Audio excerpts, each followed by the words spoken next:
Senator from Louisiana. Senator Kennedy. Thank you, Mr. Chairman. General,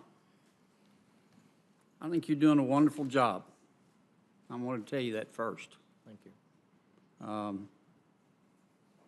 You're a better man than I am. I can tell you, you've shown a lot of patience.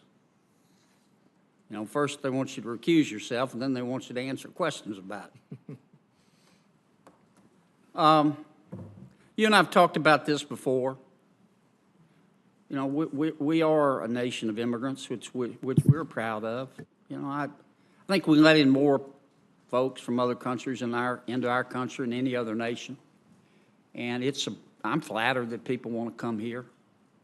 I mean, when's the last time you read about somebody trying to sneak into China? You know, they want to come here, and that's great. But we're a nation of laws, and we're not following our laws on immigration. Is there anything we can do about sanctuary cities in terms of legislation that would help you? Absolutely.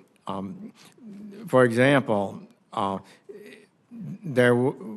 think we could authorize explicitly. I thought it was already sufficiently authorized, but you could explicitly authorize or pass legislation that mandates a cooperative relationship with state and local areas. Also, I would have thought that'd be implicit.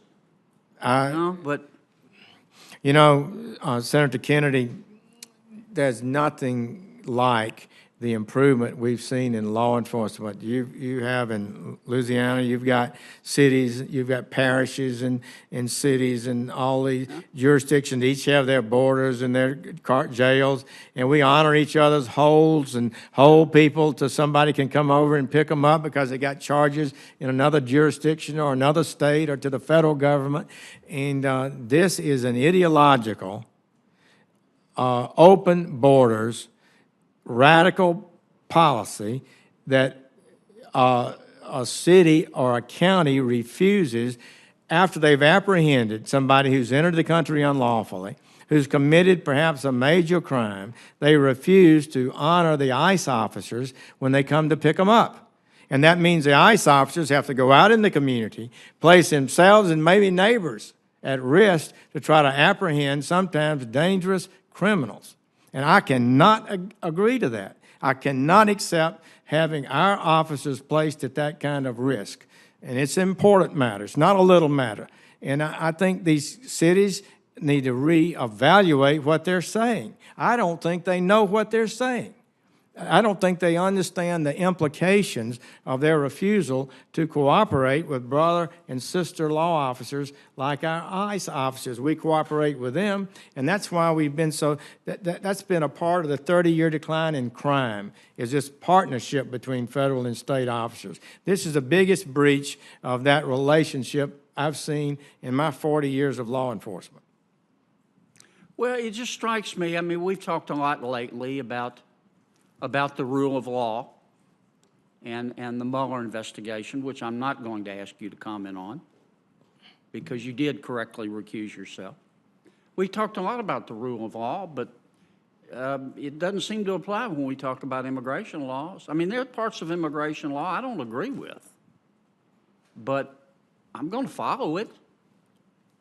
And I'm going to try to help my colleagues in federal, state, or local government to follow it until we change it, if we ever change it. And I just don't get it. I'm sorry, I don't. I mean, I understand the politics of it. But when you have the mayor of a city pick up the phone and, you know, tip off some folks who are in violation of federal law that they may be arrested, you know, the federal agents are coming in, I don't understand a world like that. I don't.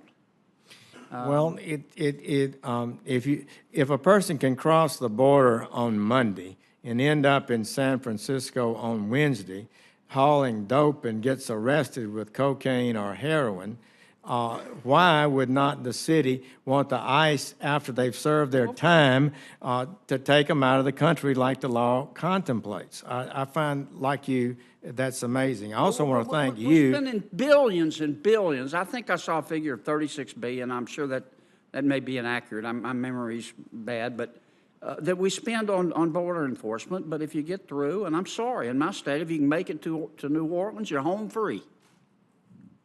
And I know our mayor disagrees with us on that, but it's an attitude.